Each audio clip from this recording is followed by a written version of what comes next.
Thank you very much. Right, now we move to deputations. So we have one today.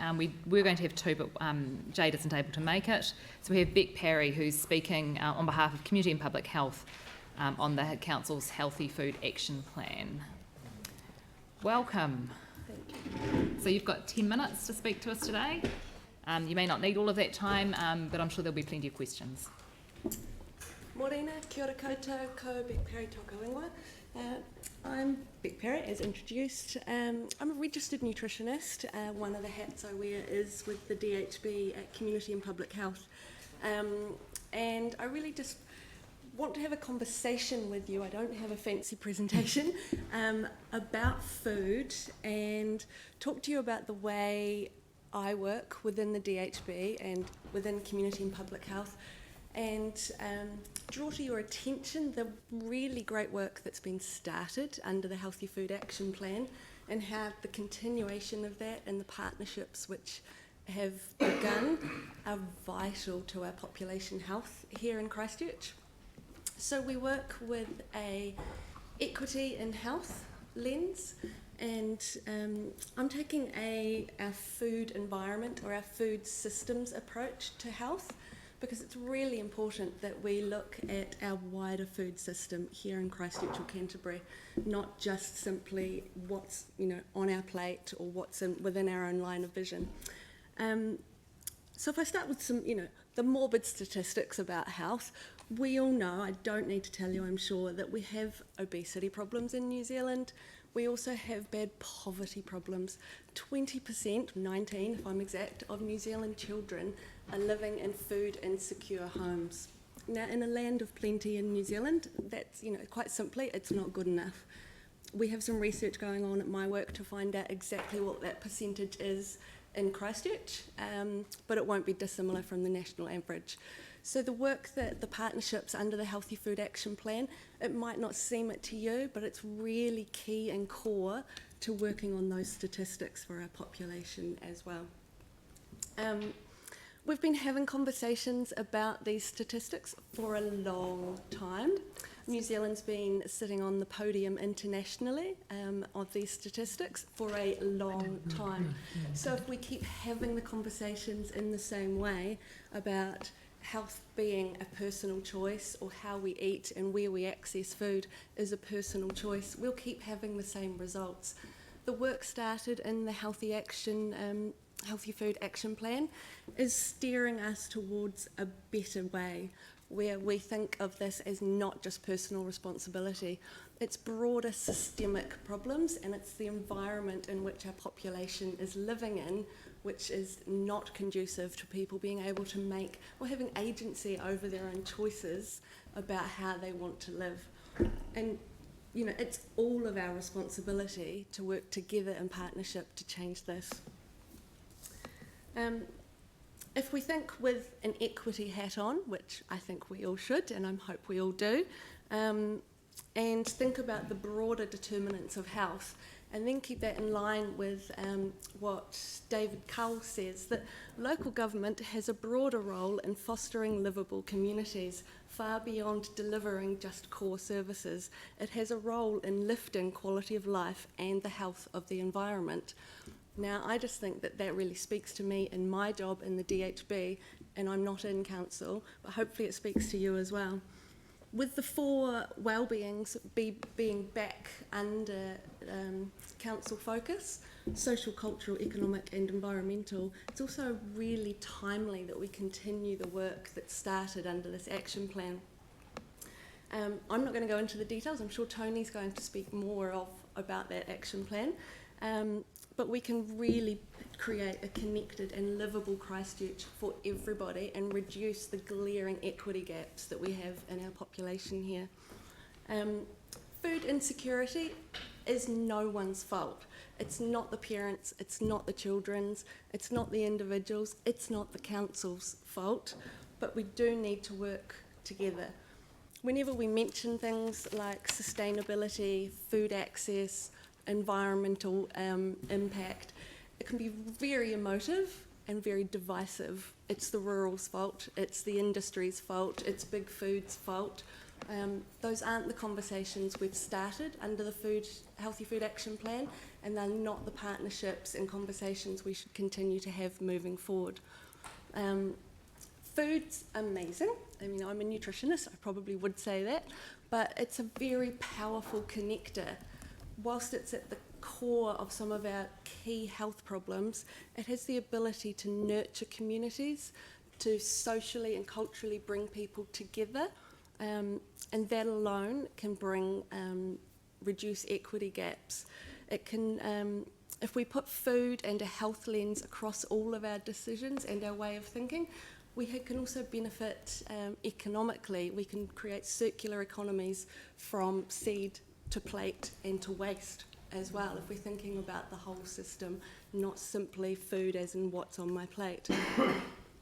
We need to work together. We need to take a health in all policies lens to the way we think, and when we're making decisions for short and long term. We have hungry people now. They need to be fed. We've got great agencies doing great work, but we need long-term lenses as to how we're going to change the number of hungry people in our city. This isn't actually an invite for Christchurch City Council to be innovative and forward-thinking and world-leading and being the first to do something. This is an invitation for Christchurch City Council to continue the partnerships that are in, that have begun under this Healthy Action Plan, and to keep the social determinants of health at the back of your mind when you're making decisions about the things that are under your remit. I invite you to look at Toronto, where in 1991, so a long time ago, they created a food policy council where they work interagency thinking around the broader food system. They now have a youth food policy council. They're bringing the next generation in as well. They work together with the agencies like their public health system and the other social agencies to look at the wider food system and population health outcomes and the impact that their decisions has on the population that live there. More locally, Toitiora up in the Bay of Plenty are doing great work with council and agencies. They lead the way for us in New Zealand. So we can do. We have a very can-do and resilient nature here. This isn't infeasible. Christchurch City Council isn't a stranger to putting public health and population health outcomes at the heart of its decisions. We really only have to look at the Fresh Air project and the cycleways to see successful stories about things the council have done that have had population health at their heart in their decisions and have been really great. So really I just implore you to ask me any questions, to keep in contact, but to continue the great work under the Healthy Action Plan around food for the city, and to create broader and stronger partnerships moving forward. Kia ora, thank you very much, and I'm sure we'll have questions. Tim? Yeah, I think you gave the figure of how many children have that go to school perhaps without proper meals, etc. I'm just wondering how many people go from a property that or have a property as a section but don't have a garden or fruit trees, and I'm just wondering. It seems a lot of the time, I mean, how many places do you go that don't have any form of vegetable garden or whatever? Because we do it if it can do, but it seems that we don't do. So what is it? I mean, should we as a council be looking at a program to introduce gardening to right across the board, relevant where the family is, because it's just growing your own vegetables and having a chicken or something. So what is it? So there's a lot in what you're kind of questioning in there.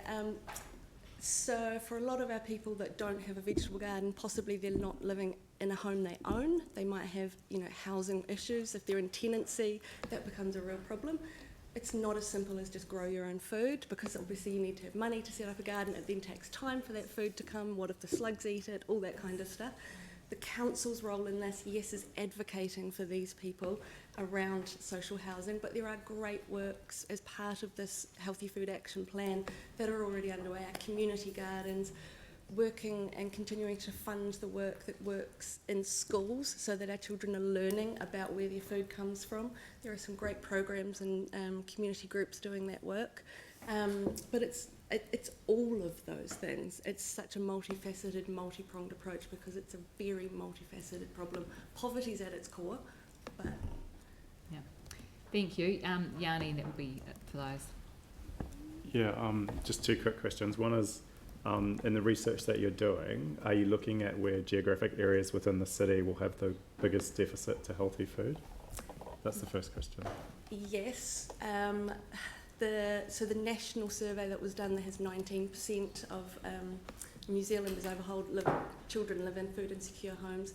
When you break that down by ethnicity or suburbs, that 19% can go to 65%. The raw data we've got from them for Canterbury is going to have some room for error because of the amount of people that were surveyed and things. Oh, okay. So we're going to do our best, Okay, but it cool. might have some. And then just the second point was, how critical do you think marketing is in terms of promotion of unhealthy food? And do you think council's doing enough in terms of controlling the marketing and the messaging that comes? It's vital. We know from research that children are overexposed to unhealthy foods everywhere they go. You can look at the research by done called Kids Cam, where they had children wearing little cameras, and also sponsorship. So if sports grounds or sports fields, or I've been here and spoken before when Ngā was coming up about please don't put in big food sponsorship in there because we know it puts children that kind of steering. And if I'll be brave and say no, I would love you to do more.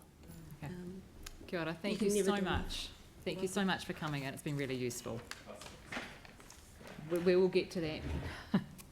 So that brings to the end the public participation for the day. We have no presentation of petitions, but I will go back to the minutes, which I have